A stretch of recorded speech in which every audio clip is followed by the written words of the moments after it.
L'armée allemande prélevait dans toutes les fermes son quota de farine, d'animaux.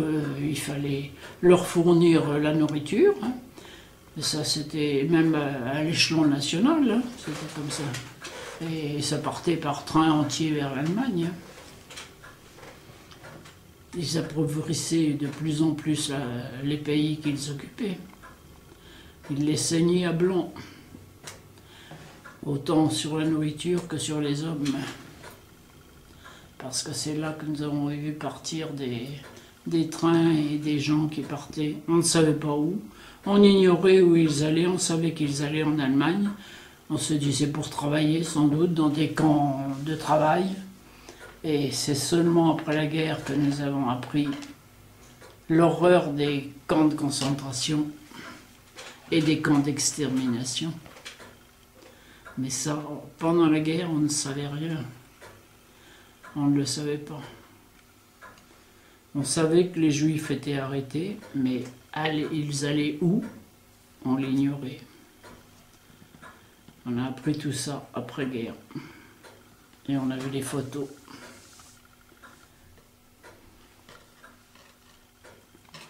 Ouais.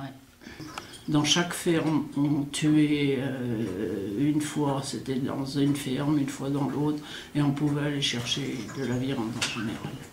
Du beurre, on n'en manquait pas, de la crème, on n'en manquait pas. On manquait de pain, parce que là, les tickets de pain, c'était plus difficile d'avoir du pain.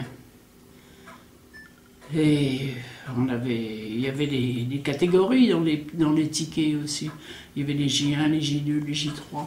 Moi, je faisais partie des J3, donc j'avais droit à beaucoup de choses. Mon grand-père, qui était V, parce qu'il était vieillard, il n'avait pas droit au chocolat. Alors, il était jaloux de moi, parce qu'il disait que c'était pas juste que j'ai du chocolat et pas lui. Je lui donnais parce que moi, j'aimais pas le chocolat. Mais oui, c'était catégorie par catégorie, on avait droit à ceci ou à cela. J'ai toujours les tickets de ravitaillement, le carnet de tickets de ma mère.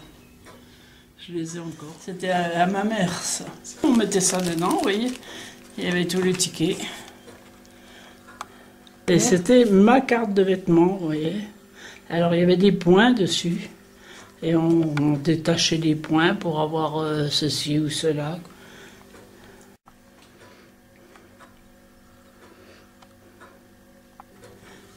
Coupon de quoi? 42, ça, oui, c'était en 42. Il y a même l'épingle encore. Ah oui, Raoust.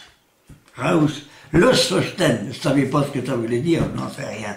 Ah, ça, il connaissait ça. Ah oui, Raoust, Losfosten. Oh. Mon frère, un de mes frères, le père Apolline, là, Léon, il était boucher. Et il s'est mis à faire l'abattage clandestin, qu'on appelait ça. Il a abattu des bêtes pour nourrir les Français. La ville de Saint-Lô, quoi, en partie. Et puis là, on a été pris, hein. C'était pas autorisé, hein. Comme il avait fait la guerre 14-18, il avait dit qu'il voulait bien qu'il ravitaille les Français, mais surtout pas les Allemands. Hein. Et alors, ce qui a été le plus embêtant, c'est que les Parisiens, vous savez, ils étaient à la recherche de nourriture, hein, parce qu'ils n'avaient rien à manger. Alors là, il en est venu se ravitailler chez mes parents. Et puis un bon jour, dans une gare, il y en a qui ont été arrêtés, on a été pris par la Bologne de Rouen. Alors ils sont descendus à la ferme, et puis automatiquement, on a été pris. Mais comme ces gens-là, ils n'avaient rien à manger chez eux, ça s'est trouvé tout fait. Ils venaient à la chasse aussi à la falaise, à la chasse au lapin. Hein.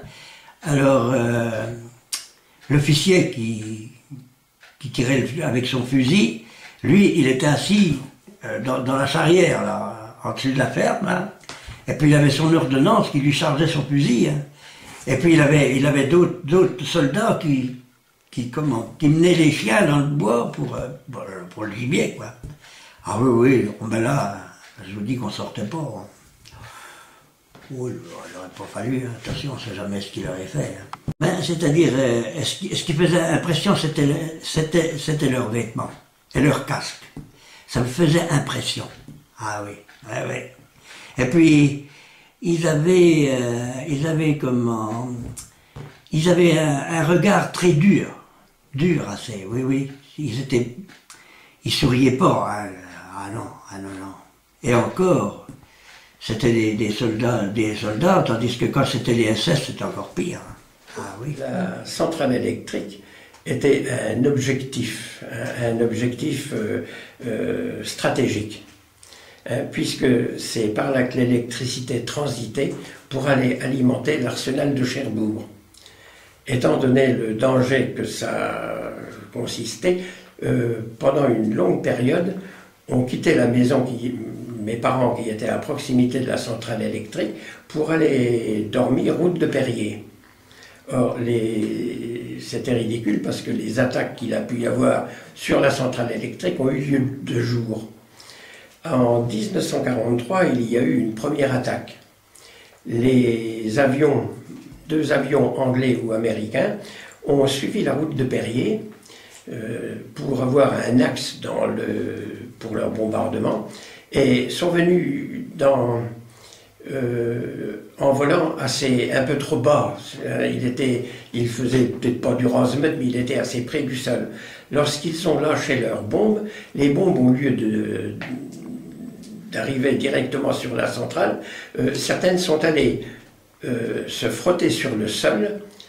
On passait par-dessus les maisons, un commerce qui se trouvait là tenu par un monsieur U à l'époque, café épicerie, pour aller tomber sur le terrain de la centrale électrique. Mais le fait d'avoir touché le sol préalablement, elles étaient désamorcées, explosées. Sauf une qui, elle, est allée détruire l'atelier d'un monsieur Raymond Caplin, qui, heureusement, ce jour-là, c'était un mécanicien en machine agricole, et il était parti exercer son métier dans une ferme des environs.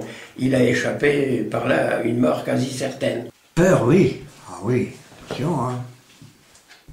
Alors on avait les Allemands qui étaient en occupation, et puis on avait les Américains de temps en temps qui venaient mitrailler à l'usine électrique. Ils sont venus une fois et ils ont lancé des bombes une fois. Ouais, les chevaux que mes frères étaient en train de faire du labour avec le Brabant dans le temps, ils ont échappé dans le Coty de folie, quoi. Ah oui. Pratiquement toutes les canalisations internes. Et il y avait du boulot. Hein. Alors, il n'y en avait pas les appareils modernes de maintenant pour creuser des tranchées et tout, il fallait tout faire à la pioche, pelle et pioche. Et on était surveillés par 2 Allemands qui étaient tout le temps là derrière nous. Oh là là là là. À un moment, j'irais bien coller ma pelle où je pense, je te jure. C'était pas... Ah oui, on travaillait à la prison. Et alors là, moi j'avais la trouille, quoi. Quand la porte se refermait, j'ai dit, je ne veux jamais sortir de là-dedans. Alors, on était assaillis par les prisonniers qui voulaient qu'on leur passe des lettres, ils voulaient sortir des lettres et tout. Alors on faisait le maximum, mais on était fouillés des fois. Là, ça devenait dangereux. C'est pour ça que moi, vraiment, j'avais envie de sortir de là-dedans, quoi. Ben, j'ai pas eu besoin d'attendre longtemps parce que... Un matin, j'arrive, tout le matériel était dehors, il avait tout foutu dehors, les échafaudages, le machin, tout. Parce qu'on n'avait pas fini le boulot en temps, parce qu'on ne voulait pas embaucher des gens pour que ça aille plus vite, parce que, etc., etc. Et parce qu'ils avaient trouvé certainement un copain quelconque, quoi. Ah ben, alors là, on était heureux. Hein. On n'a pas traîné, hein. Et tout le matériel, et vas-y, et le matériel qu'on traînait en charrette à bras. Hein. Ça a changé. Hein. Et comme ça, ben, on était foutus à la porte, on était débarrassés. Parce que, pris par ces gars-là, c'était dangereux à tout point de vue. On a passé, surtout en prison, on a passé beaucoup de lettres. Hein. Mais on s'en est sorti, quoi. Bon. la belle race, hein, la race aryenne. Hein. Et ils étaient tous bardés de cuir, ils étaient avec des bottes magnifiques, tout était beau, quoi. Ils étaient jeunes et beaux. En 1944, les Allemands avaient soit 15-16 ans, soit 50 ans, et c'était fini, la belle armée allemande.